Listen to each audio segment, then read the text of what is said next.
Aí diferencia um pouco no produto também, no produto, equipamento que você vai trabalhar. No caso da Delta, no servo da Delta, se a gente for ver aqui, ó, você vai ter,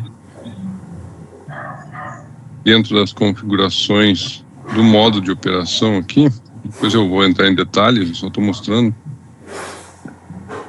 Aqui a gente tem Kenopen puro, que é voltado para motion, e os outros modos de trabalho. No nosso caso aqui, a gente vai usar o modo de posicionamento interno. Então, tem várias formas de se trabalhar. Quando você pensa numa topologia em que eu vou ter remotas, então vou ter essa opção ou essa opção. Então, quando você tem remotas da linha DVP, o que são as remotas? Deixa eu pôr aqui uma remota para vocês verem. Então, remotas, uma aqui. Aí, se eu fechar aqui, ó, você vai ver que ele vai vir um módulo de remota via Kenopen.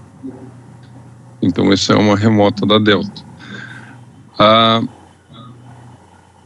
Esse protocolo de remotas, ele só é válido utilizando o protocolo só Delta. Você pode ver que ele não pega o protocolo base, o DS301. Então, se eu tiver remotas, obrigatoriamente eu tenho que trabalhar nessa estrutura.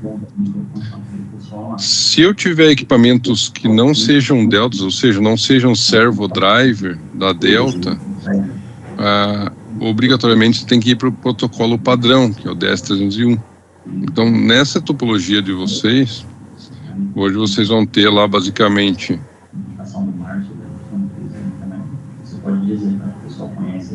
Estou abrindo aqui, então basicamente o que vocês têm, né? Vocês têm aqui o CLP.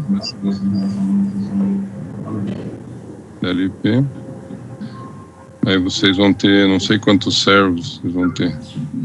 É 2 servos, né? Se eu não me engano, eu acho que é 3 servos, 2 inversores, eu acho. 3 servos e 2 inversores. Então, vamos colocar 2 inversores. Beleza. Vamos aqui. Então, inversor.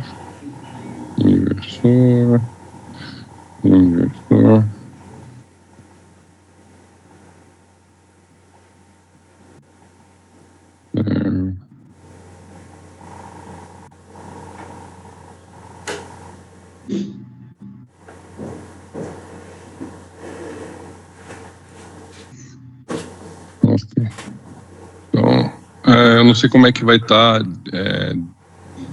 Anselmo, definida a sequência aqui, mas vamos lá. Oi, Anselmo, pode falar.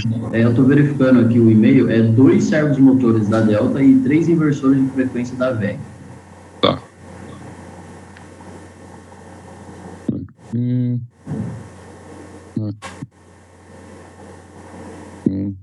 Isso aqui fora. Entra mais um defeito. Legal. Então essa é a nossa topologia hoje, né? Que vocês têm aqui, basicamente.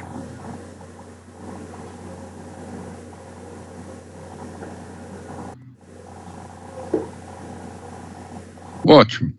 Aí a gente precisa definir quem vai ser em cada endereço. Então, primeiramente, vamos trabalhar com servos, no endereço 1, endereço 2, ou vamos partir para os inversores? Quem que vai ser o quê? Ô, Anselmo, Oi. Uma vez, quando eu estava tentando comunicar o CLP com o servo motor, me passaram que os servos seriam a partir de 2. Seria isso mesmo ou não tem importância? Endereço Perfeito, não é que não tem importância. O que define aqui, ó, se você for usar o Delta Special Drive, que é o driver da Delta, obrigatoriamente ele tem que iniciar em 1. Então o endereçamento do servo tem que iniciar em 1. Por quê? O Delta Special Driver aqui, ele vai te dar direito a você usar essas funções, as funções aqui que são destinadas a Kenopen, Então, função de inicializar a comunicação, servo on, escrever a aceleração, desaceleração, posicionamento incremental, absoluto, home. Então, ele já tem funções dentro do CLP que você só utiliza ela, insere no teu programa e utiliza ela para essas finalidades. Então, se você usar esse protocolo aqui, deixa eu voltar aqui, se você usar esse protocolo aqui, Delta Special Drive, você vai usar aquelas instruções. Se você usar o protocolo aí nessa condição, você tem que iniciar em 1. Então, o servo tem que começar com o endereço 1, obrigatoriamente.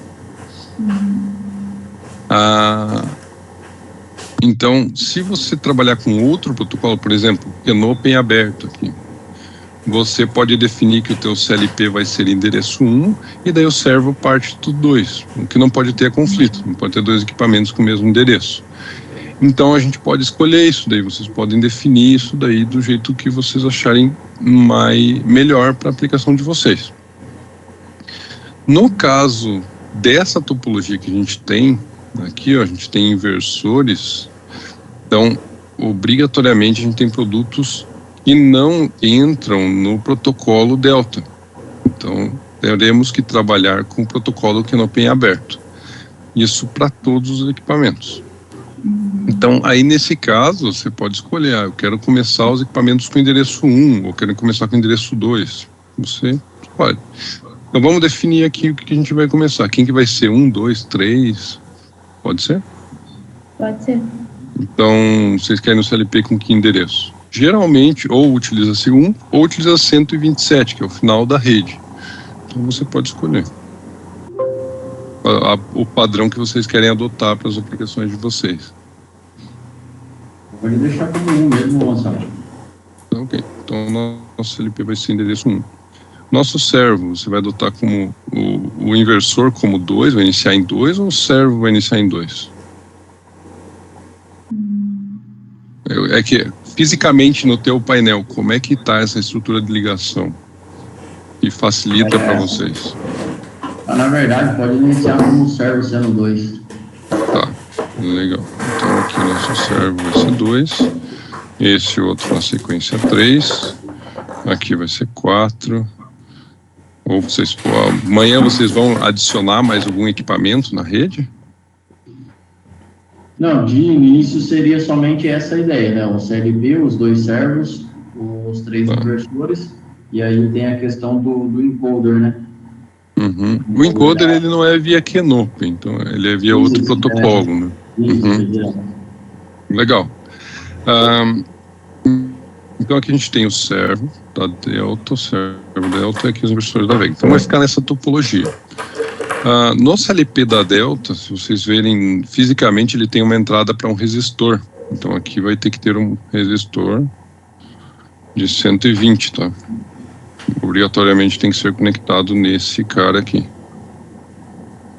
E no último da rede, também tem que ter aqui um resistor de 120. É a terminação da rede. Essa é uma exigência para que funcione, tá? O Kenopen. Nesse momento, acho que vocês não têm essa parte aqui, né? Vocês não têm isso aqui. Né? Não tem fisicamente aí com vocês o inversor, né? Não. Então vou pedir que vocês conectem o resistor no último servo. Então aqui vai estar o CLP, o resistor. Aqui liga no primeiro servo, sai desse servo, vai para o segundo, e nesse RJ45 do segundo servo, vocês conectam o resistor de terminação. Tá. Ô, Anselmo, aqui na nossa bancada a gente está com um servo só, tá? Então a gente está interligando esse resistor de 120 na saída ali no segundo, tá? Ou seja, fisicamente vocês não têm também o terceiro servo. Ok. Isso é. Ok, sem problema. Fazemos assim, então nós estamos aqui, né? Futuramente vai para lá. Ótimo. Então, ok. Então a nossa topologia hoje é essa. Então, para trabalhar nessa estrutura, o que a gente vai precisar? Então, primeiramente, configurar aqui o protocolo DS301. O nosso endereço do CLP vai ser esse. e a velocidade, que já está em 1 mega. Perfeito.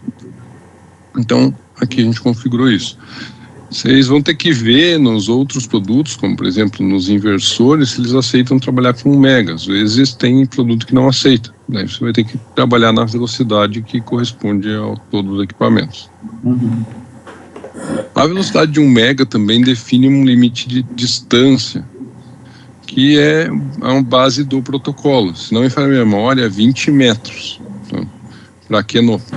Então, a 1 mega vocês só conseguem chegar até 20 metros. Acima disso, nessa velocidade não atende. Então, tem que ver questão de cabo e tudo mais. Ficou alguma dúvida aqui? Até aqui? Até aí, não. Tranquilo, Tá tranquilo. Tá. Então, ok. Então, a gente configurou isso daqui, configurou o protocolo DS301 e vamos descarregar no CLP. Então, próximo passo, download no CLP. Esse CLP tem mais módulos adicionais ou não? Não, seria só o CLP. Só o CLP. Então, ok. Então, não vou nem escanear a rede.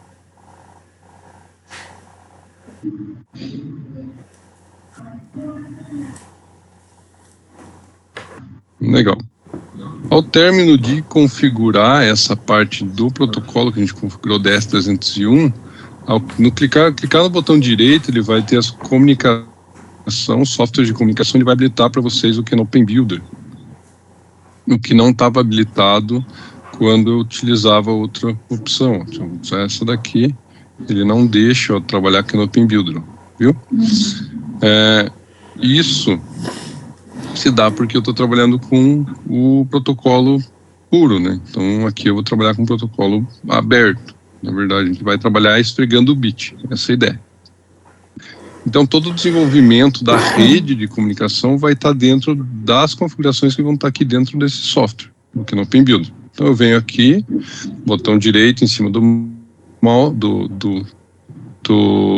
CLP, Communication Software, Canopy Builder. Aí ele vai pedir para salvar, sim, antes de você ir para lá. E daí ele já vai abrir para vocês o software de Canopy. No software de Canopy, após ele abrir, ele já vai direcionar o teu CLP com o endereço 1 aqui, ó, que é o que a gente configurou inicialmente. E ele vai dizer que é um CLP da série 200, mestre, o ID dele é 1 na rede e o endereço dele é 1 na rede. Antes de qualquer coisa, a gente começar a trabalhar com o Canopy Builder, a gente tem que configurar os equipamentos que vão estar nele. Então a gente vai para o servo e vamos configurar o servo. O servo, basicamente, a gente tem 3 parâmetros para trabalhar aqui. Quais são eles? Parâmetro P300, que é o endereço de comunicação. Então aqui é o nosso endereço de comunicação, ele vai falar aqui que esse valor pode ser de 01 até 7F, que equivale a 127, né? Então, se eu pegar aqui a calculadora, pegar aqui hexadecimal 7F, é equivalente a 127, que é os endereçamentos. Então, é aqui que a gente vai trabalhar. Então, primeiramente, a gente vai definir o endereço que a gente escolheu na nossa topologia, então endereço 2. E assim sucessivamente para cada equipamento. Então, no nosso caso aqui, vamos configurar ele como 2. Posso ficar online? Pode? Ok, start. Ok. Vocês já mexeram com o software do servo alguma vez? Primeira vez? A gente já mexeu sim. Já sabem, então. Então tá bom. Então, basicamente, a gente vai aqui nos parâmetros editor, que é esse item de parâmetros aqui.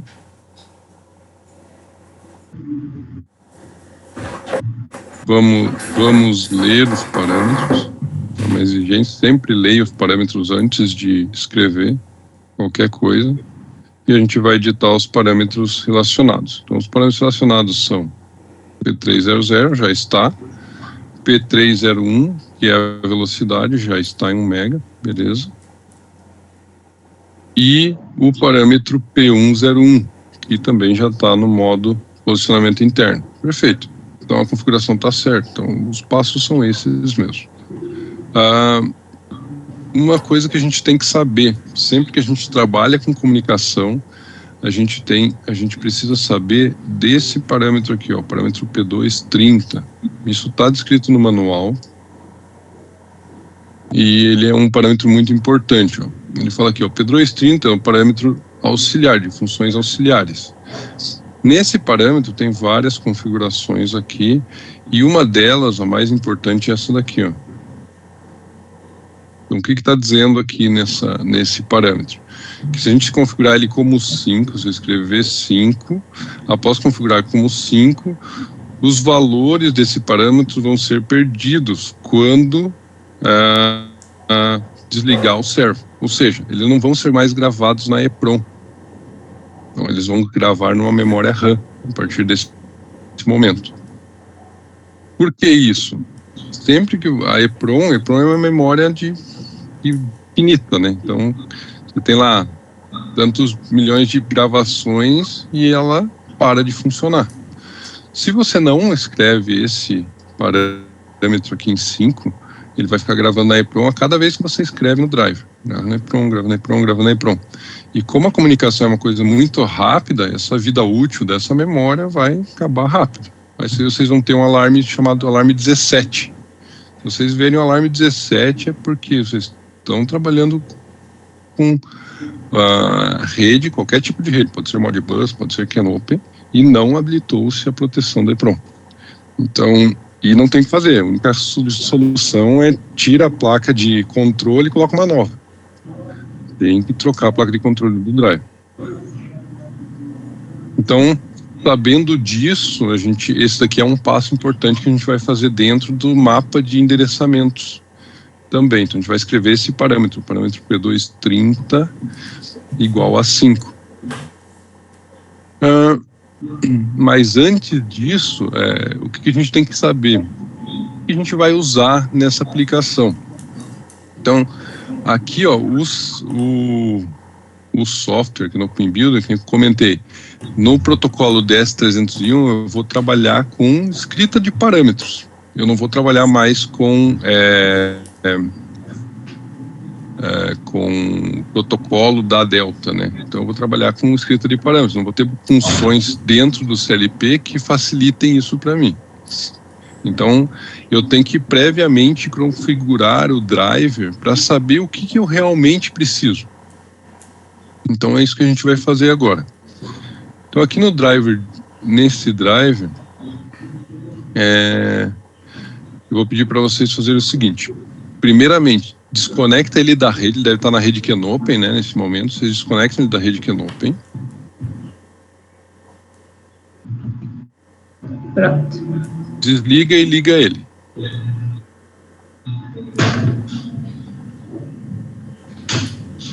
Tá. Por que isso? Vamos dizer que tivesse algum programa no CLP ali que estivesse já executando programas de comunicação. Pode ser que nesse programa ele já estivesse escrevendo essa questão do valor 5 aqui. Daí todos os parâmetros que a gente alterasse nesse momento, depois, ele ia perder. Então, por isso, faz esse passo antes, tá? Certo. Então, a partir de agora, a gente vai trabalhar com o servo. O servo, a gente vai configurar ele para a aplicação que vocês querem. Imagine que eu não estou nem trabalhando com CLP ainda, eu estou configurando o servo para fazer o que eu quero. Então, na aplicação que vocês querem, que tipo de movimento vocês vão ter, que tipo de controle vocês vão precisar? Sabe, pior que na verdade, isso daí eu não sei te passar com a certeza, tá? Eu posso dar uma perguntada aqui pro cliente para ver a questão da aplicação dele, para poder te passar durante o treinamento. Tá, pode ser. Então vamos tratar como se fosse posicionamento, tá? Então eu vou levar em consideração como se a gente estivesse trabalhando com posicionamento. Ok. Então o primeiro passo é a gente configurar o servo para trabalhar com posicionamento. Então eu vou vir aqui no PR Mod Setup. Vou ler os parâmetros do driver, né? Ok. E a gente vai configurar o modo de trabalho que a gente quer. Então, o primeiro passo é configurar o home. O home, a gente tem várias opções de home. A gente tem a opção de home, se for 0 ou 1, eu vou estar buscando o sensor de fim de curso, que está ligado diretamente na entrada do servo, entrada física do servo. Tanto a opção 0 quanto a opção 1. O que diferencia é o sentido, né? O sentido forward ou reverso. Na opção 2, 3, 6 e 7, essa opção, elas são 4 opções para buscar o sensor de homing. Então, o sensor de homing, se eu vier aqui nas configurações de entradas, vocês têm aqui a opção de configurar aqui, ó, a opção aqui, ó, home origem. Então, esse daqui é a entrada correspondente ao sensor de home. Imagine que vocês têm os fins de curso, mas também tem um sensor de home, para que ele busque o home. Então, na tua aplicação, vocês podem escolher a opção 2, 3, 6 e 7. Nesse caso, o que diferencia de uma outra? Você pode ver aqui que eu tenho forward, eu tenho reverse. Basicamente é como o sinal do sensor vai vir. Se ele vai pegar o sensor ligando ou o sensor desligando. Tá? E vai definir esse como ponto do sensor de home, ou seja, busca do home. Outra opção que a gente tem é a opção do 4 e 5, que ele vai buscar o Z do encoder. Vocês sabem o que é o Z do encoder? Todo mundo sabe? Sim. Oi? Sim. Sim, todo mundo sabe. Ok, então, nesse caso, ele vai buscar o Z do encoder nessa condição. Na 4 e 5, ele vai buscar o Z do encoder. Na opção 8, ele vai definir que a posição atual é o homing dele, é o 0. Então ele só não vai nem se mexer, ele vai ficar parado e vai só zerar o servo, o posicionamento do servo. E na opção 9 e A, seria a décima opção, nessa opção a gente trabalha com colisão. Então, basicamente, uma aplicação por colisão, que deixa eu montar aqui uma ideia. Então, vamos dizer que eu tenho uma máquina CNC aqui, ou sei lá, uma máquina que eu tenho X e Y, que vai ser o X, e aqui vai ser o meu Y do meu movimento. E aqui dentro eu tenho a minha peça, que está aqui dentro. A minha posição 0 e 0, fisicamente, ela é aqui, né? Do meu X e Y. 0 e 0 é aqui. Mas imagina que eu quero zerar a minha máquina com base na minha peça aqui, ó. A minha peça pode estar nessa posição, ela pode estar mais para cá, pode estar mais aqui, então pode estar em vários locais. O que você vai fazer? Você vai mover o sistema, o homing por colisão, ele vai mover até bater na peça, ou no que você quer que seja referenciado, e ele vai definir um torque. Você define um torque num parâmetro, e esse torque, ele vai, quando chegar nesse torque, ele adota esse ponto como sendo o ponto de home. Então, nessa situação, o teu 0 seria a tua peça, e não mais o teu referência do plano cartesiano. Então, nesse caso, se utiliza homing por colisão.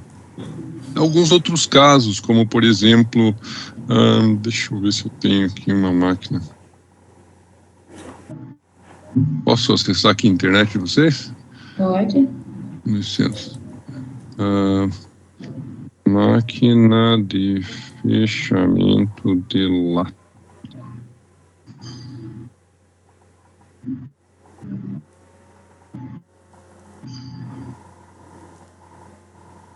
Imagem. Fechamento de lata. Aqui, ó. Vocês estão vendo esse sistema aqui? Sim. Esse sistema é o sistema que faz o fechamento da tampa na lata aqui. Em máquinas automáticas, você tem que referenciar esse sistema no ponto de colisão aqui, ó. Você não consegue, você tem que referenciar com a lata. E nesse caso, utiliza-se esse modo para você referenciar quando você colide com a lata, você sabe qual que é a posição em que a lata está no teu movimento, daí você faz um movimento. Esse aqui é uma máquina manual, mas normalmente nas automáticas trabalham desta forma. Então, uma aplicação que se utiliza desse recurso. Tá? Ficou claro a questão dos homes ali, as opções de home para todo mundo? Sim, tranquilo. Beleza. Então, nesse momento, como a gente não tem sensores, não tem nada ligado aí, eu vou escolher a opção Z. Se você escolher outra opção, você tem uma segunda ação aqui, que é depois que ele encontrou o que vocês definiram aqui como sensor, eu posso retornar ainda para o Z do encoder, ou não fazer nada. Na questão do Z aqui, ele vai adotar sempre o Z do encoder. A terceira opção é o limite, aonde que eu quero que ele vá. Então, se ele foi e bateu num fim de curso, eu apresento falha ou volto no sentido anti-horário, no sentido reverso, né? Buscando o sensor em outro sentido. Então, imagine que o teu servo, ele não está... Ele não está na área onde está o sensor. Então, imagina que eu tenho aqui o meu sensor de homing está nessa posição e o meu servo está nessa posição aqui. E eu tenho um sensor de fim de curso aqui. Ou seja, fim de curso. Então, o meu home está configurado para ele fazer esse movimento, vir para cá, encontrar o sensor e parar um pouco para frente, ou parar no sensor. Se eu estiver nesse momento, ele vai mover para cá, então ele vai encontrar o fim de curso e vai mover para o sentido reverso até encontrar o sensor. Então essa é a função desse cara aqui. Tá? Aqui a gente tem duas velocidades. A primeira velocidade é para buscar o teu X aqui, e a segunda velocidade é depois do X, depois que ele encontrou essa ação. Então você tem duas velocidades aqui. Depois que ele encontrou o meu Z aqui, por exemplo, eu estou selecionando o Z, ele vai deslocar até o Z e vai parar, mas ele vai parar, ele vai desacelerar. Então vamos dizer aqui que no meu caso aqui é meu Z do encoder. Então, Z do encoder, Z do encoder. Eu estou movendo aqui. Opa. Estou movendo aqui, encontrei o Z. Quando eu encontro o Z, ele vai deslocar um pouco e parar para frente. Então ele sempre vai parar, não no Z, mas sim numa posição diferente do Z. Mas ele vai saber que minha referência é aquela. Então, se eu deixar em stop aqui, ele não vai voltar para a posição 0. Imagine que você quer que no display fique aparecendo o 0. A gente vai fazer um teste aqui. Então, eu vou fazer download aqui do meu parâmetro e vou configurar uma entrada para buscar o meu home. Então, aqui vamos configurar uma entrada. Vamos definir que a entrada 1 vai buscar o meu home. Então, nesse momento aqui vai ser o return to home origin, ou seja, retorna para o home. Vamos lá, deixa eu mostrar isso aqui. Mostrar aqui. Oi.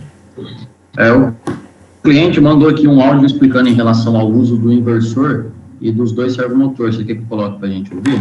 Por favor.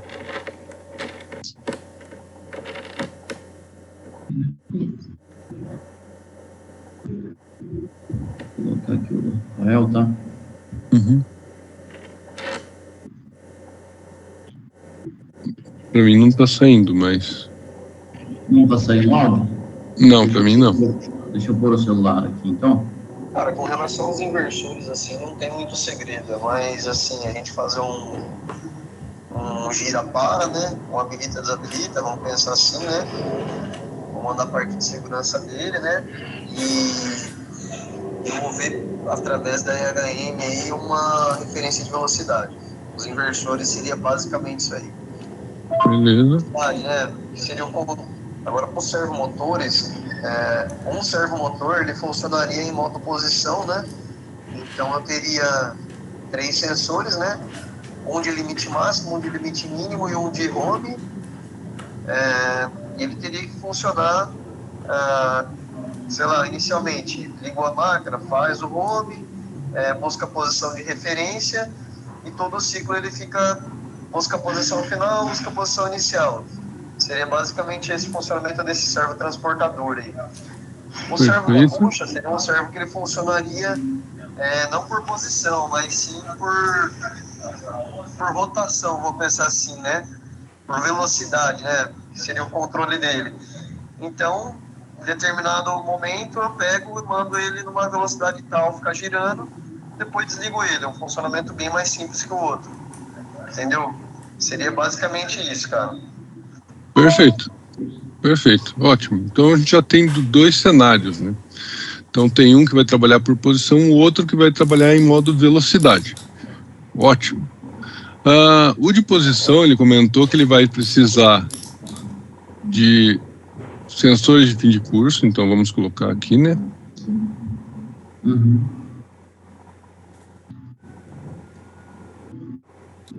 Cadê você?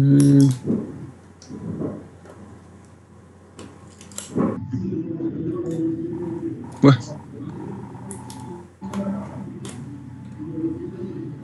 Aqui. Reverse. Forward. Então aqui são os fins de curso. Ele já vem padrão, acho que nessas entradas, deixa eu até verificar aqui.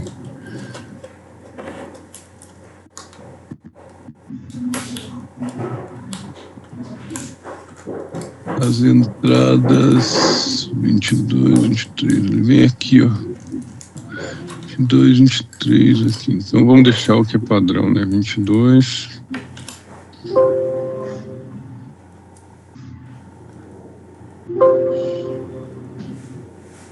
Vou deixar o padrão aqui, só para ficar mais claro. Então aqui...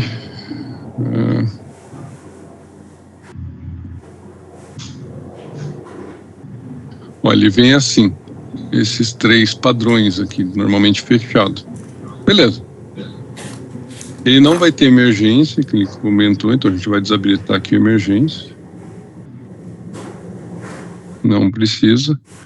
E os fins de curso normalmente trabalham como normalmente fechado. Vamos manter eles normalmente fechado. A gente vai definir aqui como entrada de busca roaming como entrada 1.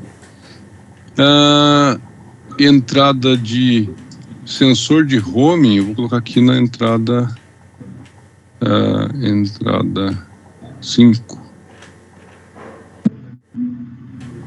Roaming origem. Meu sensor de roaming vai estar aqui na entrada 5. Beleza. Então, a gente está trabalhando assim, sensor de roaming na entrada 5. Esses 2 aqui, por enquanto, a gente não vai usar. Depois a gente vai entrar em mais detalhes nele, que a gente vai usar para as funções de movimento que ele está pedindo, que é avançar e retornar. Então, vou ter uma entrada para avançar, uma entrada para retornar. Tá? E nem como ele comentou no áudio. Legal. Então, nesse momento, a gente vai... Deixa eu até mudar aqui o roaming que eu coloquei, tinha colocado o Z, e vamos colocar o que ele realmente precisa. Então, ele vai buscar o roaming por um sensor de roaming, então pode ser 2, 3, 6 ou 7. Vou escolher 3. E depois eu retorno para o Z. Aqui eu busco o sentido anti-horário se eu bater no fim de curso. No teu cliente, vocês basicamente vão ter que mexer nessas duas configurações de acordo com o que ele desejar, né? No sentido movimento, sinal se quer quando o sensor liga ou desliga, então basicamente isso. Se quer retornar para o Z ou se não quer. O Z, dependendo da situação, você não consegue usar o retorno para o Z. Imagine que você tem uma aplicação que é uma mesa giratória. E nessa mesa você tem um redutor. Então o teu Z ele nunca é a mesma posição, ele sempre está deslocando o Z. Por que ele está deslocando o Z? Por causa da questão da redução. Então você não consegue buscar o Z nesse caso. Mas vamos dizer assim, que você tem a mesa giratória com o eixo direto do motor acoplado direto na mesa. Aí o teu Z sempre é uma posição fixa. Então aí sim você pode buscar o Z, porque é bem mais preciso do que um sensor. O sensor tem uma faixa de precisão lá de, sei lá, 1 centímetro, dependendo do sensor, que ele vai te responder. E o Z do encoder não, né? O Z do encoder é um ponto fixo do teu encoder interno do motor, né? Então, eis a questão de precisão. Nós já tivemos um caso em um cliente que a gente não conseguiu trabalhar com roaming por sensor, porque ele precisava de uma precisão tão grande ali que o sensor não dava a resposta necessária para a aplicação dele. Então teve que mudar para colisão, porque colisão é um batente mecânico, então bate ferro com ferro, batia lá e daí não tinha como ter deformação, né? Porque a gente não fazia um movimento forte, a gente fazia um movimento fraco e daí definiu o roaming com base nisso. E daí sim teve a precisão que a gente precisava. Mas isso é caso a caso, né? Então aqui o roaming a gente vai definir, então eu vou definir como buscar o sensor. Nesse momento a gente vai fazer o posicionamento aqui. Embaixo a gente está vendo a posição dele, então eu dou um servo on. Posso rodar o servo sem problema, hein? Pode. Vocês não têm nenhum entrada digital aí física conectada, né? Não. Então nesse momento eu vou forçar todas por aqui. Então eu vou dar servo on e vou dar o comando de... Ué, ele já está mexendo e deu alarme. Deu, alarme 6. Tá. Você viu que eu só energizei, o motor está desacoplado de qualquer mecânica, ele deu alarme 6. O alarme 6, ele indica que é sobrecarga. Nesse caso, como não tem nada conectado, é um indício muito forte que as saídas de tensão aqui, o UVW do teu driver estão erradas com a conexão do motor. Então tem que ver a questão de cor, tem a questão de cor entre a saída UVW com o seu motor. Então se puder verificar isso e conectar e reconectar ele de acordo com o que vem no manual, para evitar a falha, por favor.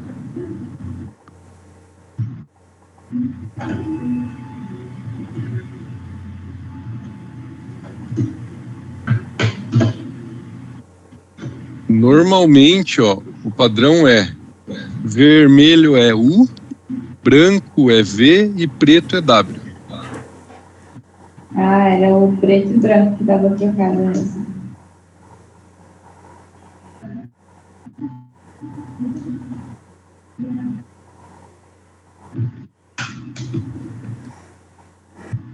Pronto.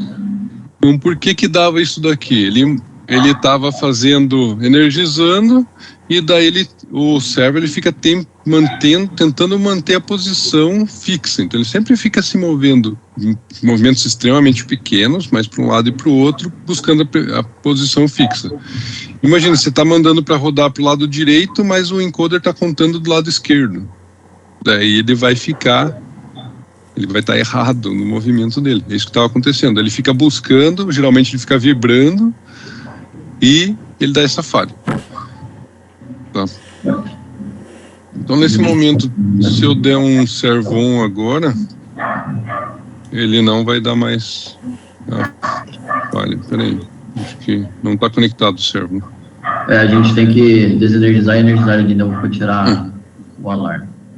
Tá bom. Existe a opção de tirar o alarme por entrada também. Na verdade, ele foi para a L15 agora. Ótimo. A L15, a L13 e a L14 são alarmes padrões, que são referentes aos fins de cursos e emergência. Então, estamos bem. Vai sair o alarme no momento que eu desabilitar as entradas de fim de curso aqui que a gente criou.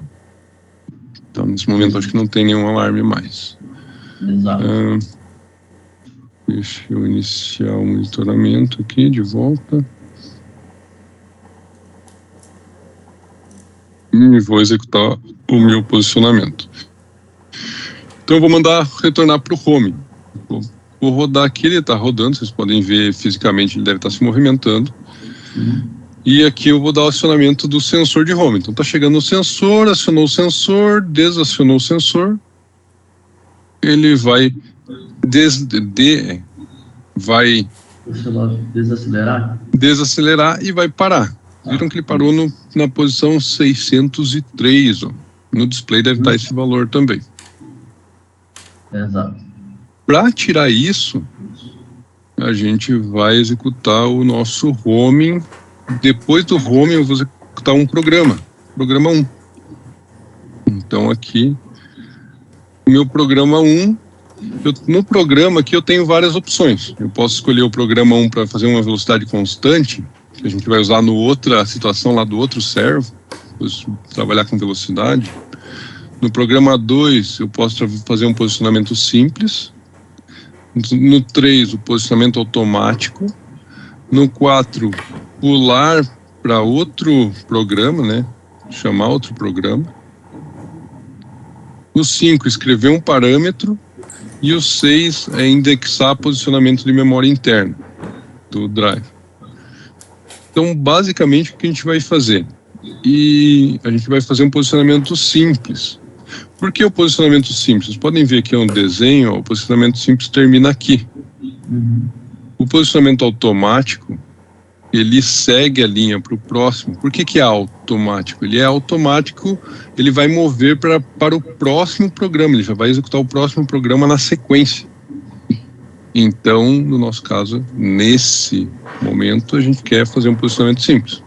Ou seja, eu fiz o home, chamo o programa 1, o meu programa 1 vai fazer um posicionamento simples, e esse posicionamento simples, basicamente, eu vou mandar para o posicionamento absoluto, posição 0. Tá? Posso escolher aqui a velocidade que eu quero aceleração de 300, velocidade de 50. Vocês escolhem, do jeito que vocês quiserem. Eu quero fazer isso aqui extremamente rápido, a 1000 RPM. Vocês nem vão ver isso acontecendo, porque isso aqui já vai ser automático, e ele vai parar no 0.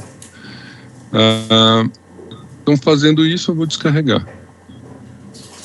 Então, ele vai fazer o home, vai achar os 603 ali e depois vem para o 0. Agora, a gente vai ver isso funcionando.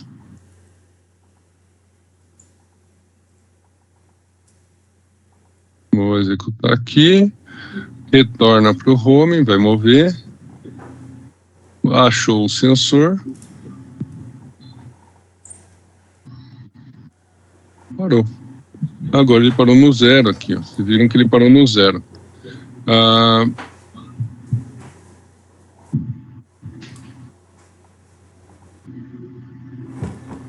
Só um minutinho.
Me desculpa, não sei. Vamos lá, continuando. Então, o que eu tenho aqui? Então, ele já chegou na posição 0 e parou. Vocês podem ver que no display está zerado agora a posição dele. Isso. Legal, então nesse ponto, o que a gente fez? A gente fez o home dele vai trabalhar dessa forma. Porque a gente acionou as entradas digitais aqui via software, basicamente está acionando via software. Essa vai ser a mesma ideia que a gente vai trabalhar via comunicação, tá? Via Kenopen. Por quê? Por que dessa forma? Porque como eu não estou utilizando o protocolo da Delta, então eu não posso utilizar as funções que são destinadas, que fazem isso automaticamente para mim. Então eu tenho que trabalhar, que nem eu comentei, esfregando o bit. A gente vai ter que trabalhar passo a passo. Beleza. Então aqui a gente já fez a questão do home. O próximo passo é fazer a questão dos movimentos do teu cliente. Então, vamos lá. Os movimentos, eles vão estar baseados também em PRs, em programações aqui, em programas. Existem entradas de evento que são, que podem chamar um programa automaticamente. Então eu tenho a entrada de evento 1, 2, 3 e 4. São 4 entradas possíveis. Essa entrada de evento de 1 a 4, eu posso definir que quando ela é ligada ou quando ela é desligada, ela vai fazer alguma coisa. Ou seja, vai executar um programa que eu quiser. No meu caso aqui, eu vou executar o programa 51 quando ela for ligada, e quando a entrada de evento 2 for ligada, eu vou executar o programa 52. Legal. Eu fiz o download aqui. Eu tenho que configurar as entradas físicas no meu produto, no meu servo, né? Então, vou vir aqui no servo e vou editar aqui minhas entradas, configurando elas para evento. Então, aqui vai ter as opções de Event Trigger Command 1. Event Trigger Command 1 e Event Trigger Command 2. Legal, então nesses 2 pontos aqui, essas 2 entradas físicas, a DI 3 e DI 4, elas ficaram destinadas a executar o meu programa 51, que está aqui, e o meu programa 52, quando elas forem ligadas. E é aqui no programa 51 e 52 que a gente vai fazer o posicionamento. Então eu venho aqui, escolho o posicionamento simples e o tipo de posicionamento. O cliente comentou que ele vai fazer o referenciamento, vai para uma posição definida e depois volta para a posição inicial. Isso. Se ele vai para uma posição definida, partindo da referência, ele vai trabalhar, a melhor opção é trabalhar em absoluto do que trabalhar em relativo. Se fosse fazer movimento sempre para um lado, você tem as 2 opções, relativo ou incremental. Você sabe a diferença do relativo para o incremental? Não, se puder explicar para a gente. Legal. O absoluto, acho que todo mundo está bem claro o que é o posicionamento absoluto, certo? Ótimo. Então aqui, ó, a gente tem aqui o posicionamento. Então vamos dizer que aqui é a posição 0.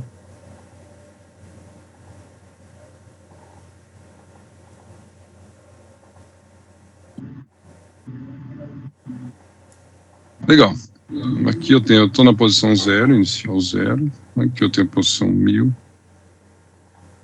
Aqui tem posição 2000. Aqui eu tenho posição 3000.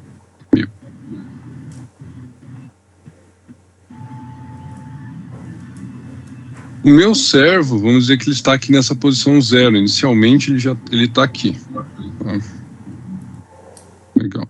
Então ele está aqui na posição 0, paradinho aqui. Eu vou fazer um posicionamento relativo. Ele pega essa posição 0 aqui, eu vou fazer um posicionamento relativo de 1000, tá? Relativo de 1000. 1000 pulsos. Então eu vou pegar essa posição 0 e vou posicionar 1000 pulsos para frente. Vai vir aqui o servo, vai parar aqui na posição 1000. Legal. O servo parou na posição 1000, mas vamos dizer que o sistema forçou ele, ou ele na verdade não está no 1000, ele está no 999, ou no 1001, 1002, 1003, que seja. Vamos dizer que ele está aqui na posição, nesse momento ele está aqui na 998. Ok? Eu vou dar um outro posicionamento relativo. O posicionamento relativo, com base nesse daqui, ele vai pegar a posição atual e vai somar 1000. Então, 998 mais 1000, ele vai se deslocar aqui para a posição 1998. Então, você viu que aqui eu já comecei a incrementar erro, tá? E no momento que você vai posicionar aqui, ele não está mais na 1998, está na 1996. Ele vai posicionar mais 1000 aqui para frente. Então ele vai vir aqui para 2996. Então, você está vendo que ele está começando a deslocar essa questão. O relativo, ele vai trabalhar sempre com a posição atual. Ele vai pegar a atual do servo e adicionar o que você configurou aqui.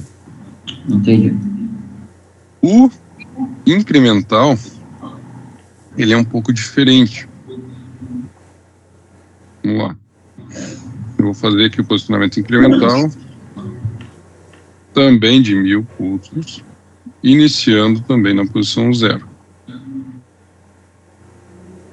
Ele está na posição 0, eu dei o comando de 1000 pulsos. Então ele vai deslocar aqui para a posição 1000. Tá? Mas digamos que ele está aqui na 998, ele parou na 1000 ali, aí o sistema está movendo ele para lá e para cá, né?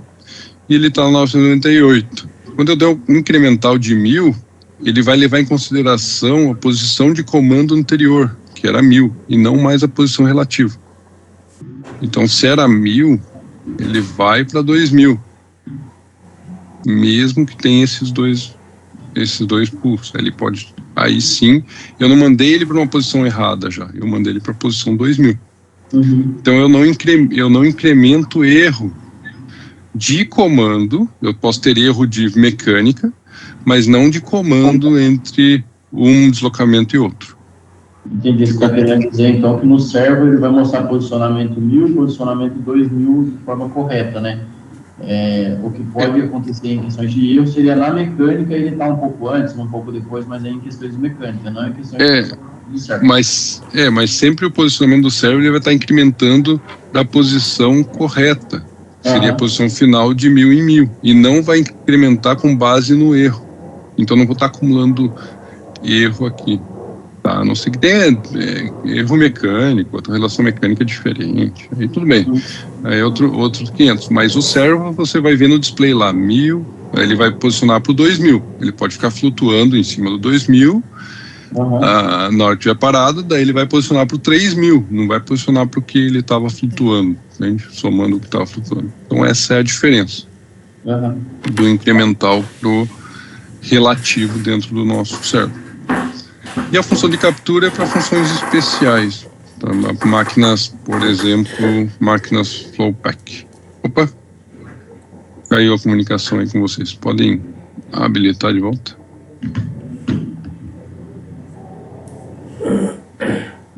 Pronto, aceitamos aqui. Ok. Então, é para máquinas empacotadeira, por exemplo, garrafa da Coca-Cola, tinha lá aquela etiqueta para fazer esse tipo de máquinas, então você usa uma função de captura. Legal. Então, acho que ficou bem claro, né, os tipos de movimentação. No teu cliente, o que ele quer é movimentação. Ele sai de uma posição, vai para uma posição definida e volta para a posição 0. Certo. Então, vamos trabalhar com absoluto. Fica mais fácil. Aqui no absoluto, eu tenho as opções aqui de seleção. Se eu quero interromper um programa anterior, eu posso habilitar aqui sim ou não. Ou se eu quero sobrescrever um programa anterior que está sendo executado. No nosso caso, a gente não quer nenhuma dessas coisas. Então, eu vou desabilitar isso aqui, deixar em off. Deixo absoluto. E aqui eu vou escolher aceleração, desaceleração, velocidade. Vocês estão vendo aqui, ó, que isso aqui está relacionado aos parâmetros. Parâmetros 520, 560. Sim. Legal. Esses são os parâmetros que a gente vai mapear para escrever na rede de comunicação, via rede. Então, a gente vai começar a definir o que a gente quer.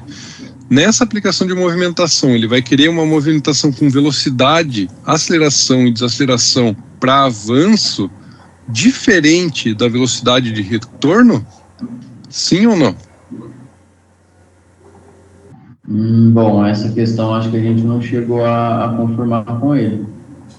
Ótimo. Mesmo assim, então vamos deixar parâmetros diferentes para que, se for o caso, vocês trabalhem com parâmetros diferentes.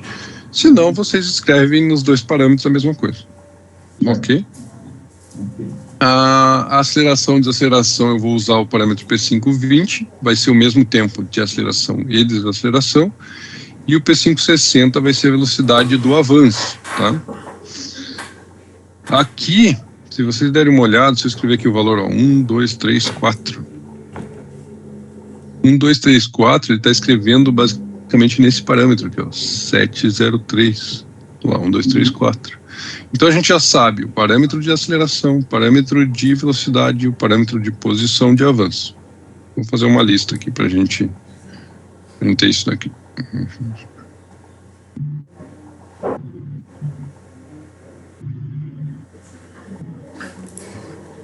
Então a gente está falando aqui do parâmetro 520, P560, P703, e ACC barra DCC, velocidade e posição. Nossa. Ai, que tá errado. É aqui, desculpe. O meu teclado é diferente aqui. Avanço.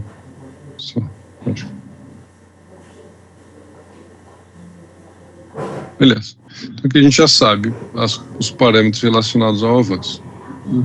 A gente vai ter também a mesma coisa para o retorno. Tá? Vou vir aqui. Posso copiar, Ctrl+C, Ctrl+V.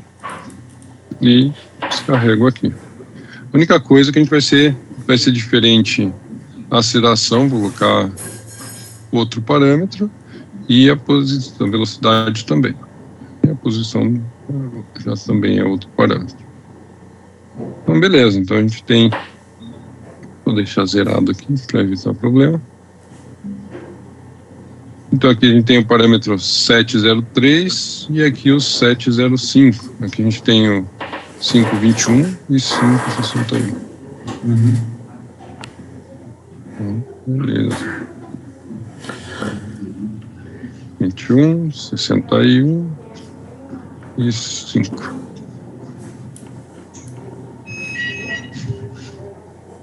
Retorno. A gente já está montando a lista do que a gente vai precisar mapear lá na frente. Legal. Então aqui a gente já tem isso daqui bem definido. O retorno, no Eu imagino que sempre vai ser uma posição fixa, 0 ou posição fixa 10, mas vamos deixar editável porque a gente não sabe a necessidade do cliente. Tá? Pode ser que isso mude. Legal. Então vamos fazer um teste aqui. Eu vou colocar um valor aqui de 10.000 e aqui a posição 0. Agora a gente vai fazer o teste com as entradas.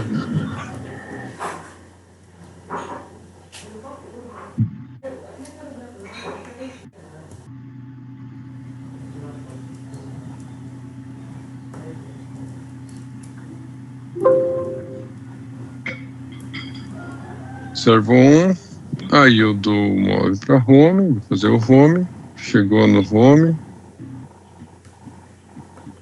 parou,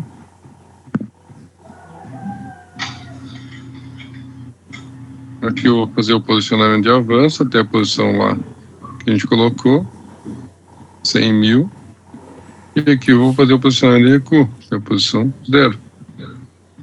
Legal, então a gente já consegue fazer esse controle, avanço e recuo, via entrada digital e escrevendo os parâmetros.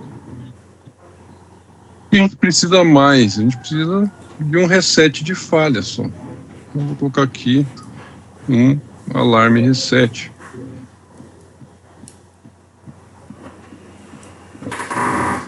Entendeu? Legal, então tá feito.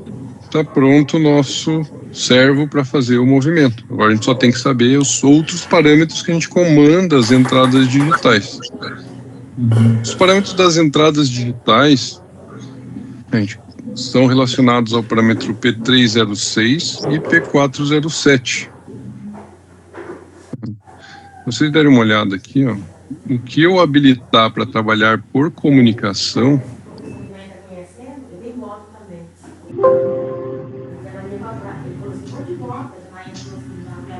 ele vai alterar isso aqui no parâmetro P306. Então, nele eu defino o que eu quero trabalhar por comunicação. Na nossa aplicação, a gente vai trabalhar por comunicação servo on, return to home origin, ou ele quer servo on físico? Como é que ele vai querer? Eu acredito que vai ser servo on físico. Físico? Ok. Acho que sim. Retornar para a origem, vai ser físico ou vai ser por comunicação? Por comunicação. Na verdade, a parte de servo on você está perguntando se ele vai ser físico ou por comunicação também, né? É, isso. É tudo comunicação. Os sensores de fim de curso e sensor de home é físico, né? Isso.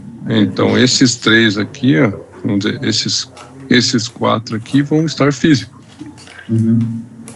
E esses daqui vão ser comunicação, esses 4 primeiros e esse aqui comunicação. Então, aqui, ó, nesse parâmetro, a gente vai configurar como 010F. Então, a gente já sabe também mais um parâmetro, que é o parâmetro P3.06, tem que ser igual a 010F, aleatoriamente. Isso aqui é a configuração das entradas digitais.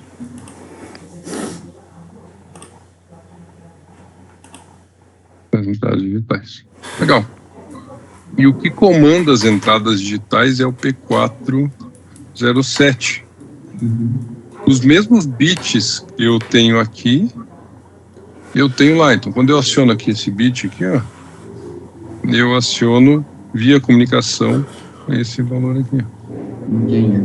Entendeu? É assim que funciona. Então, a gente vai mapear também o P407, que vai ser o nosso comando. P4.07. Esse daqui vai ser os acionamentos das entradas digitais. Perfeito. A gente já tem variáveis de seleção de posição, velocidade, aceleração, e também já tem os comandos. O que falta? Os status, né? O que a gente quer ler. A gente quer ler, a gente pode escolher aqui os parâmetros para ler. Então, por exemplo, alarme display of driver. Então, você quer ler o alarme? Então, vamos ler esse parâmetro. O parâmetro P001. Então, aqui, leitura. P0-01. Isso aqui é alarme. Vamos querer ler posição, ó. Posição é aqui, ó. Parâmetro P009. Então, a gente vai vir aqui, P0-09. Isso aqui é posição.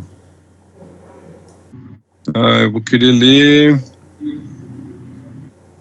Quer ler velocidade, por exemplo? O que vocês querem ler mais?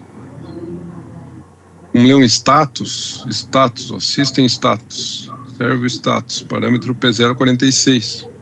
Cada bit fala uma coisa. Então aqui vamos ler também o status. P0-46.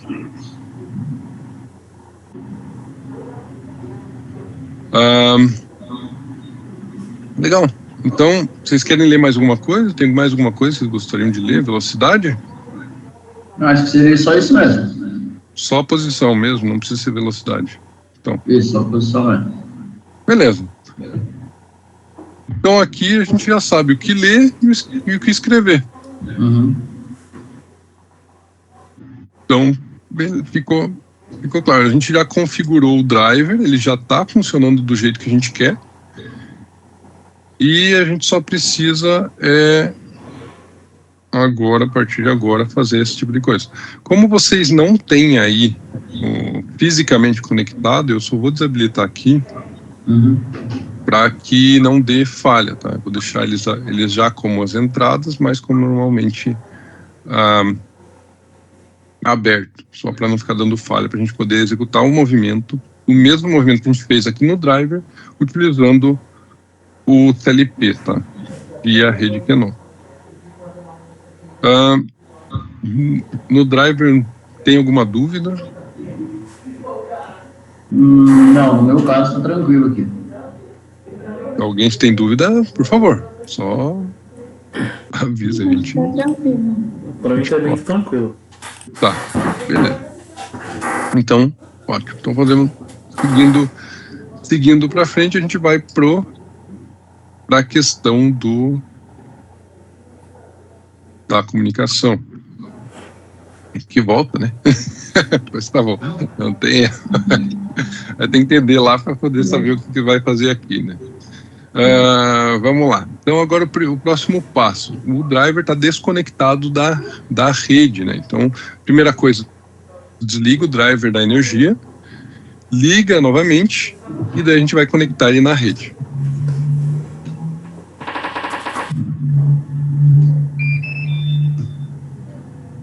Pronto. E daí conecta ele na rede Keno. Tá conectado. Ótimo. Então agora no CLP, aqui no Kenopen Builder, eu vou clicar aqui no online. Então vou ficar online com o CLP e vou clicar aqui no Scan Network. Ele vai escanear todos os equipamentos da rede que já foram configurados na rede. Então você viu que ele escaneou o nosso primeiro servo 2, que ele já está na rede.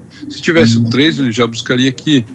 Os da VEG, ele não vai encontrar, porque a gente não tem o EDS. Vocês têm o EDS aí do da VEG? Então, na verdade, eu pedi para ele, né, para o cliente encaminhar todos os dados referentes ao que ele está utilizando, né, para a gente poder utilizar em treinamento. Só que aí ele falou que ele está escrevendo um e-mail para a SIC em relação ao encoder, e aí ele vai encaminhar junto com o da SIC esse relatório para a gente, com um manual, com ADS e assim por diante. Mas e da VEG? E da VEG é a mesma coisa? É, a mesma coisa. Aí ele falou que vai mandar até o almoço para a gente, no caso. Tá, então vou pegar um aqui qualquer. Porque lá, se eu não me engano, ele está usando o CFW 500. EDS. FW500, EDS, que não tem CFW500.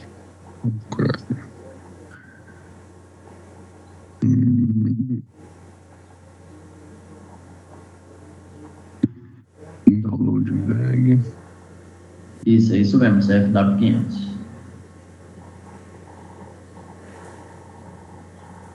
E no Open, esse aqui.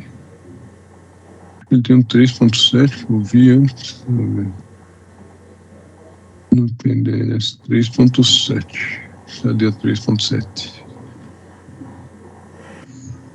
PDS 3.2, 3.6. Quem é? Device Net. Aqui embaixo. Não, esse aqui é o PDS aqui. Então vamos baixar esse cara aqui.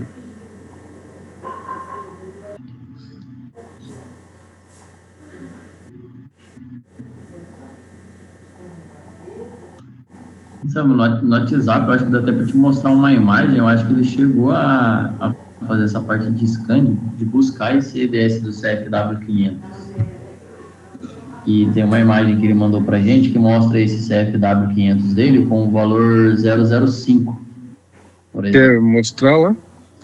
Quer ver? Rapidinho, só para você ver o que basicamente... Aqui ele mandou algumas imagens também referente à aplicação dele, né? Aí depois ele falou que ele ia encaminhar um vídeo também pelo ó, viu ali o que ficou 005, ficou um risquinho aqui em cima. Aham.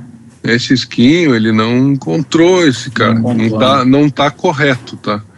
Isso aqui, o EDS que tem aqui dentro, que talvez que ele importou, não é o correto pro produto dele. Entendi. Então ele tem que ver certinho o que tá errado, né? Isso aqui não pode estar assim, tem que ficar que nem o nosso, tem que ficar perfeito, assim, ó. Entendi. Então, no caso, dá-se a entender que é o EDS o qual ele puxou para cá que, vamos dizer assim, está errado conforme o inversor o qual ele está utilizando. Pode ser versão do inversor, pode ser que tá assim, ó, por exemplo. Quer ver? Deixa eu pegar aqui, ó, deixa eu extrair aqui o EDS. Extrair o EDS aqui, algumas... Então, VEG, você sabe quem é.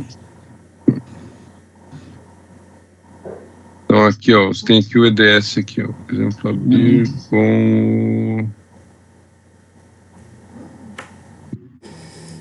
bloco de notas. Então, aqui o EDS, ele fala aqui, ó, fala o modelo, fala a versão, o número do produto, revisão do EDS. Então, esses dados aqui tem que estar compatível com o produto dele. Entendi. Se esses dados não estiverem compatíveis, ele não vai encontrar. Tipo, tem outra coisa também que é importante. Ó.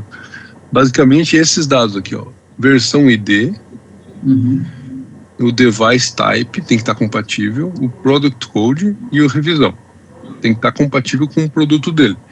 Se a VEG falar, não, é esse EDS, tá certo, tal, não sei o que e tal, e você, na hora que ele escanear, você vê que esse número tá diferente, se vocês quiserem, vocês podem vir aqui, ó, por exemplo, vem aqui no revisão, vocês podem vir aqui na revisão, nesse arquivo mesmo, e altera a revisão, produto de revisão, que é 370, vocês alteram porque o produto dele existe, né? Tá? Porque é diferente, tipo, dentro da Delta,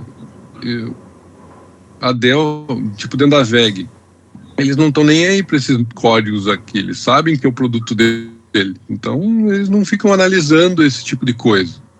Mas quando você fala de testar um produto de um fabricante com outro, isso é muito importante, porque o que diz que realmente esse produto é esse produto, é essas informações aqui.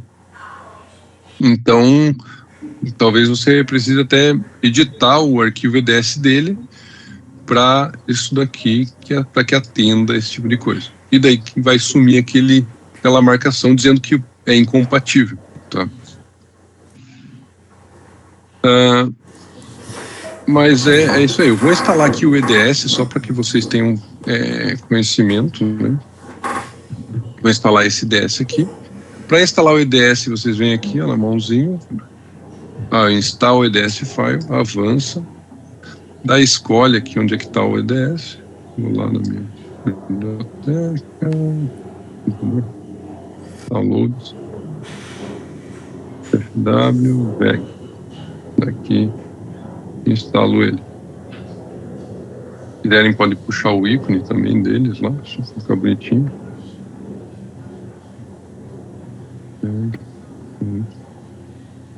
Concluído. Daí, nesse caso, quando vocês escanearem a rede, ele vai vir aqui, ó, automaticamente, vai buscar o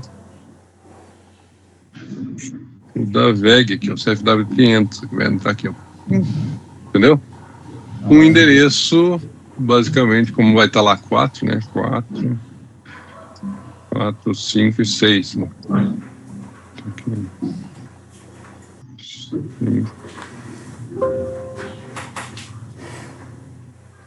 Aqui a gente vai ter o server 3, aqui 4, 5, 6. Então vai estar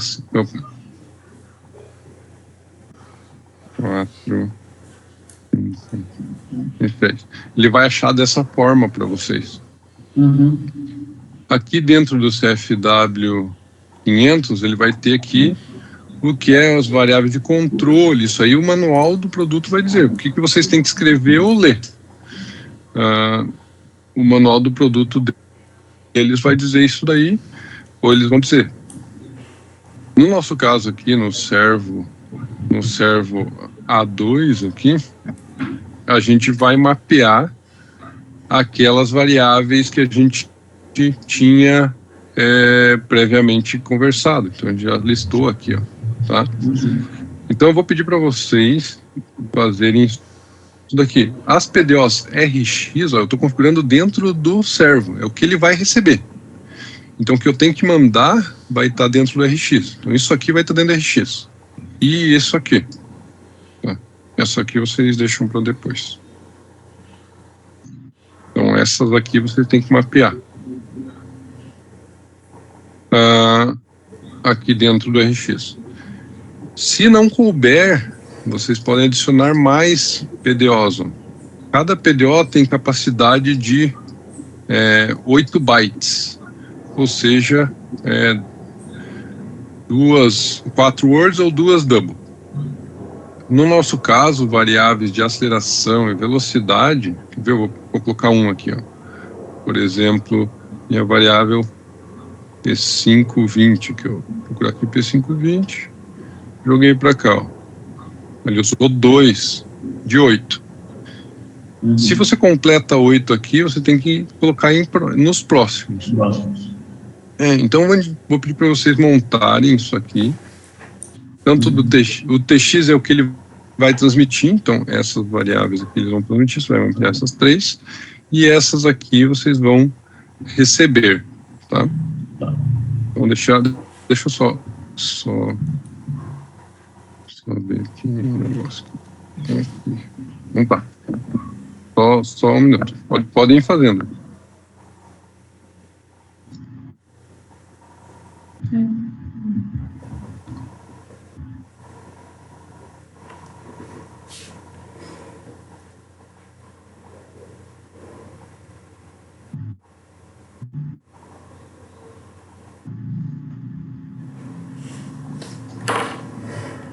Acho que é na próxima, né? 160. Não, porque ele aceita até 8 bytes, entendeu? Então aqui a gente utilizou, como ele mostrou. Se a gente voltar lá, a gente utilizou 2, por exemplo. Deixa eu ver se ele volta 2, 4. Então a gente consegue utilizar mais 4 bytes ainda. Né? Se a gente atingir 8, aí a gente passa para o próximo. Mas enquanto a gente não atingir 8, a gente consegue utilizar isso daqui. Então é P560, P703.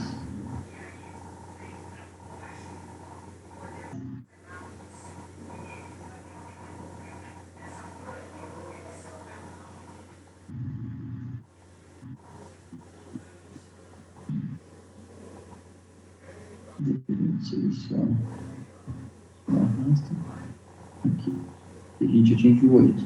Se a gente for acrescentar mais um lá, não vai ter como. Então a gente vem para o próximo, entendeu? E a gente coloca P521, P561 e P705.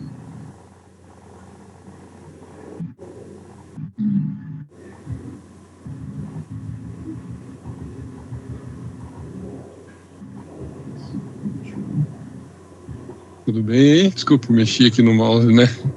Não, tranquilo. É o G561 e o P705.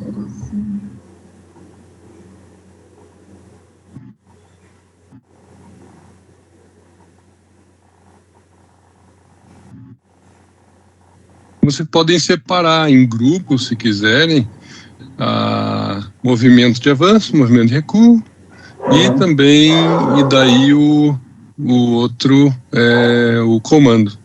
Também vocês podem separar, assim. Fica bem legal, acho que vocês estão fazendo isso, né? Não tem problema. Bom, agora a gente precisa fazer o P407. Isso. E depois as o leituras. P407 e os outros P001, daí é nos TX. Isso. Você dá 2 cliques nele. Aí você vai lá pra... Já volto aqui. Só. Beleza.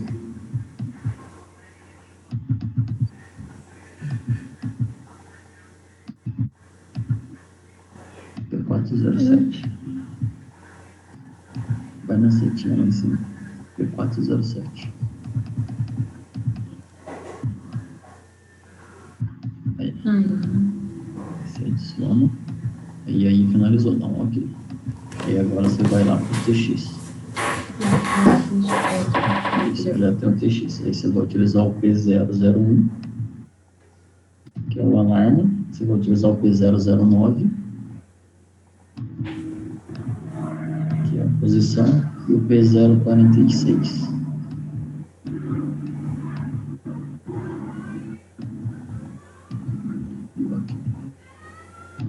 E aí você pode dar um ok que aparentemente acho que foi finalizado. Pode dar um ok. Acho que seria isso.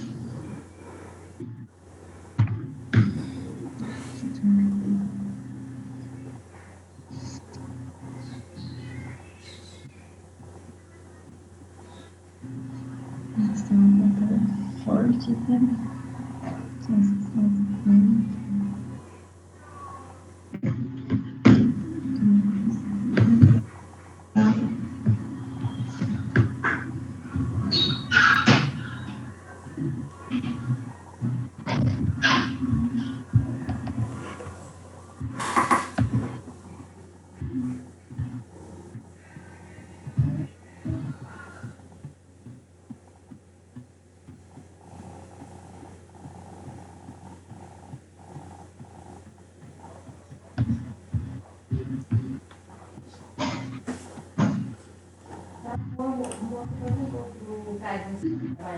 Beleza, então terminamos. Tá, aqui nas PDOs a gente tem mais alguma coisa que dá para configurar. O que a gente tem aqui? Então a gente tem o tipo de PDO. O que isso significa?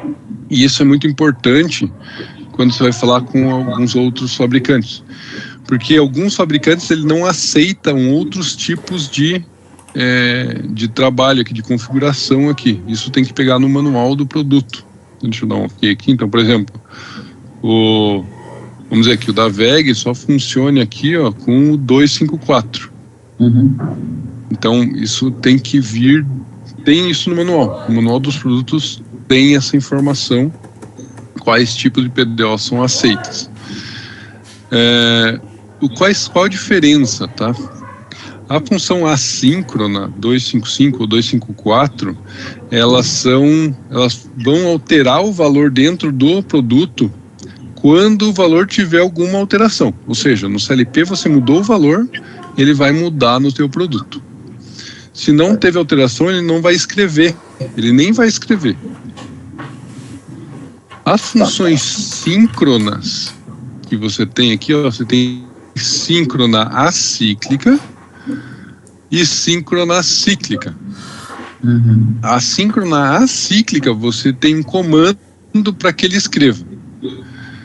E o síncrono cíclico, ele vai fazer escrita a cada número de ciclo aqui. Esse número aqui é o número de ciclo de scan da rede. Então, a cada um ciclo de scan da rede, eu vou escrever esse dado. a cada 2 ciclos de scan da rede, 3 ciclos, você escolhe isso.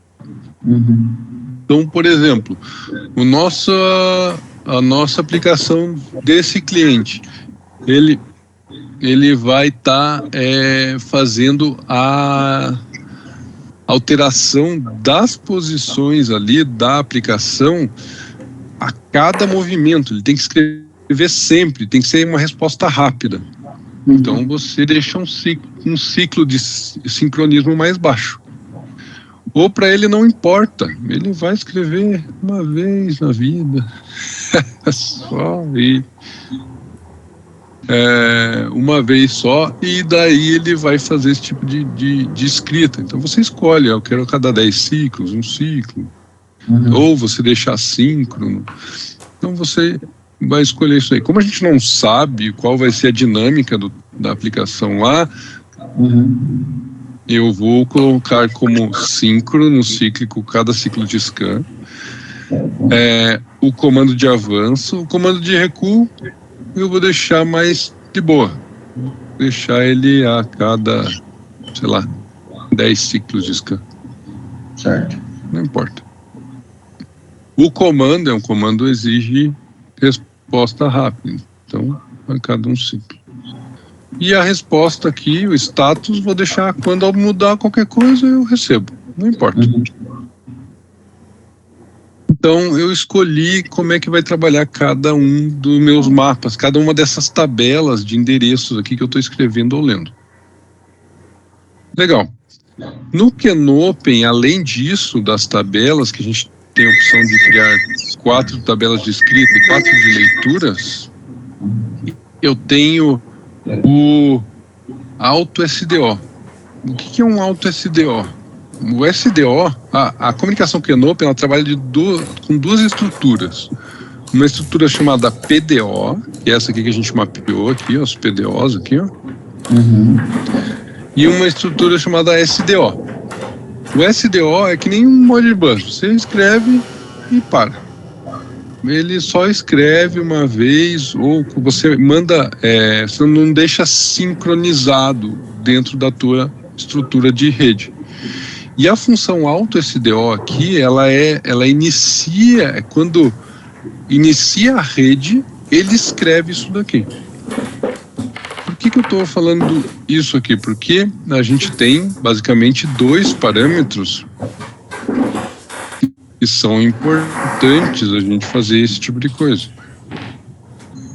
Lembra que a proteção e pronto.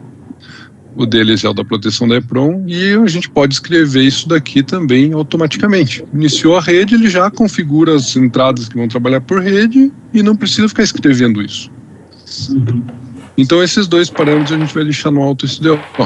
Você também pode montar, se não me falha a memória, até 20 parâmetros lá.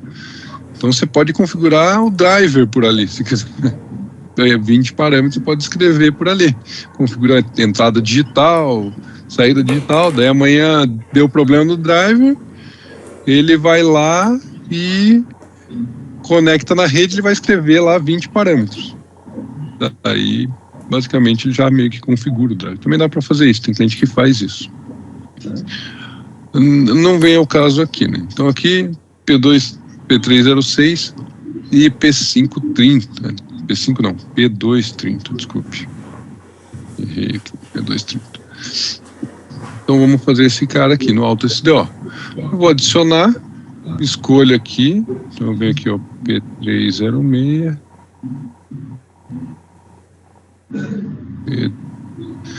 P306, ok. Eu vou escrever o valor, não lembro o que é. Pelo F01, opa, é o 0F01. Ele aparece ali 010F, e eu vou escrever o P230 no valor 5. Então, 010F e 5, que é o que a gente quer nesses 2 caras aqui.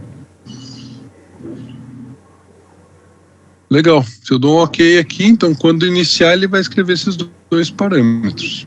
Posso dar um ok e eu vou descarregar isso aqui no meu driver, no meu CLP. Só que antes de descarregar, deixa eu só... Vou até deixar aqui, talvez ele fique...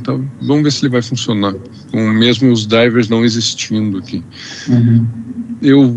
Primeiramente, eu vou vir aqui no CLP, duplo clique, e vou dizer, ó, que o meu driver 2 eu vou jogar para a lista direita. Ó. No momento que eu jogo para a lista direita, ele cria as variáveis D dentro do meu CLP que vão ser relacionadas a cada um desses parâmetros aqui, ó. Legal. Entendi. Então aqui que a gente vai trabalhar, a gente vai trabalhar dentro das Ds diretamente. No momento que eu vou adicionando outros, ele já vai associando aqui abaixo e vai fazendo esse mapa para vocês. Ele utiliza as outras memórias embaixo que estão em brancas para referenciar, por exemplo, o CFW500 ali em cima. Isso. Então, digamos que eu vou colocar aqui um CFW500. Coloquei aqui, olha, ele pegou aqui, o que já tinha mapeado, pegou aqui também, e daí nessas memórias você vai escrever. Certo. Tá. Então, ok. Então, cliquei em ok, vou vir aqui e vou descarregar no driver.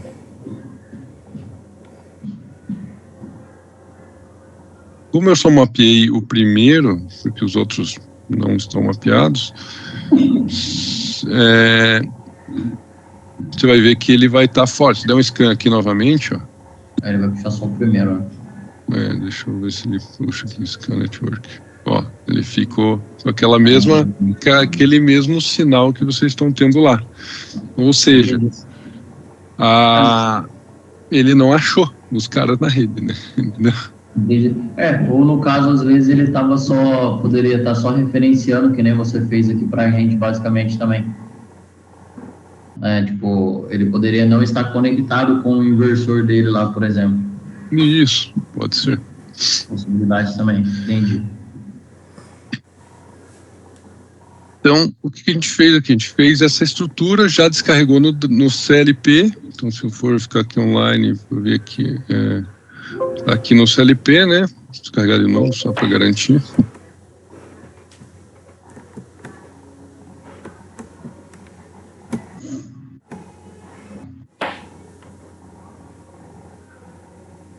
Aí, e aqui a gente já tem isso mapeado. Então, deixa eu só tirar um capture aqui, só para a gente saber o que a gente está falando.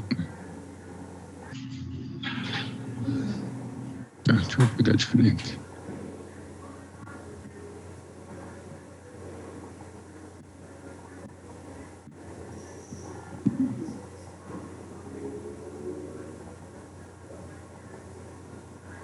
Deixa eu ver o que ele pegou aqui. Pegou até o 407? Não.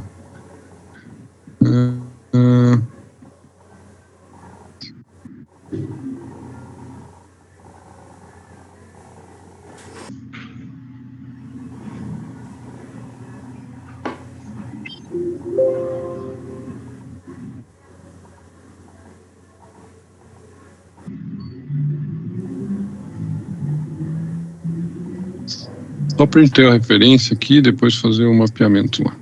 Então agora vamos aqui no CLP. Deixa eu só vir aqui no main, aqui, só fazer o mapeamento para não me perder. Então aqui, vamos pegar aqui, cadê você? Onde é que eu coloquei no Paint? D2532, esse daqui é a velocidade.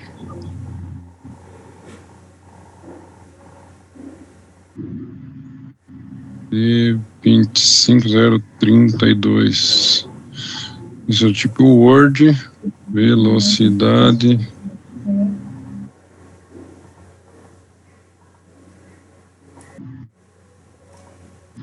Velocidade 1. Valor inicial 1. Por que eu coloquei valor inicial 1? Tá? Aqui, ó, se vocês derem uma olhada no servo,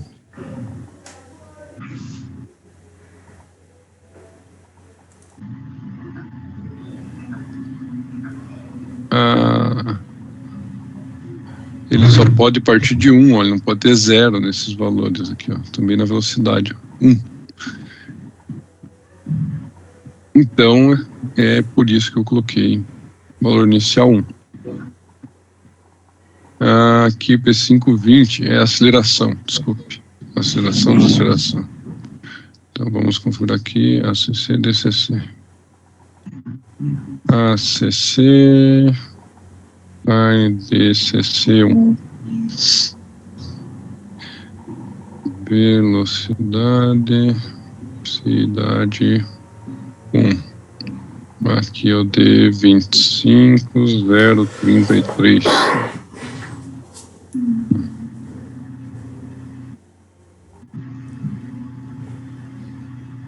033. 25034, 35 é a posição 1. Posição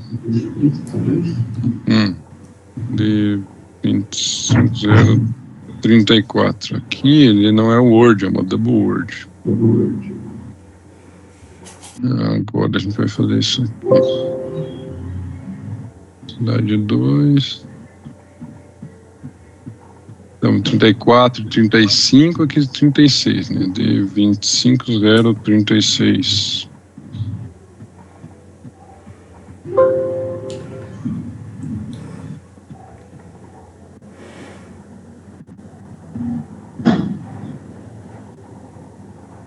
É 25037, né? 37. Então, vamos lá. Então, aqui, ó. Estou checando o que eu já fiz, né? Então, 25032, aceleração. 33, velocidade. 34, 35, posição. 36, aceleração. 37, velocidade. 38, 39, posição. Isso aí. Aqui, posição 2, D25038. Posição não importa, pode ser negativa, positiva, então pode ser qualquer valor. Por isso eu não iniciei. E o comando, né? Então vamos lá. Comando. Nosso comando vai ser... Aqui a gente pode trabalhar de duas formas, tá? Deixa eu mostrar aqui.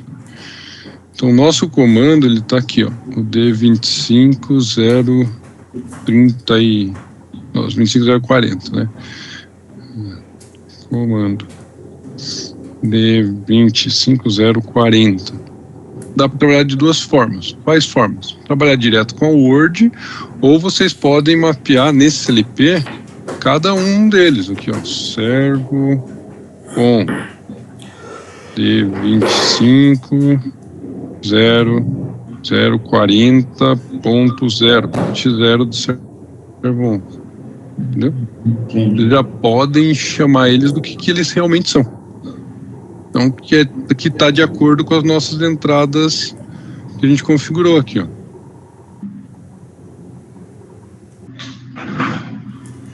Está de acordo aqui, ó. Servo 1, retorna para o home, comando posicionamento 1, comando posicionamento 2 e aqui alarme reset. Então no caso você iria seguir a sequência, né? O retorno do home de ali, ele seria o ponto 1, por exemplo. Aqui é o ponto 0, ponto 1, ponto 2, ponto 3. Daí aqui vai ser o ponto 8, né? Isso. Isso. Entendi. Então aqui seria servo que seria o busca home, né? Home. D25040.1. No terceiro é o comando posição 1. D25040.2. Comando posição 2.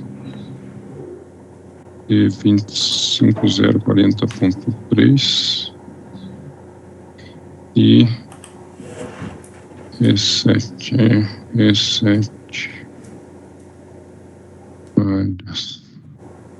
D25040.8. só conferir. Então aqui 25040, todos eles 25040. E daí a gente tem os bits, né? Bit 1, 2, 3 e 4, que aqui é o 0, 1, 2 e 3. O 0 é ser bom, 1 é retorna home, 2 comando 1, comando 2 e o 8 reset. 2, 0, 1, 2, 3 e 8 reset. Perfeito. Então aqui a gente já tem os comandos. Agora a gente tem que fazer para o status. Quer fazer para o status aí?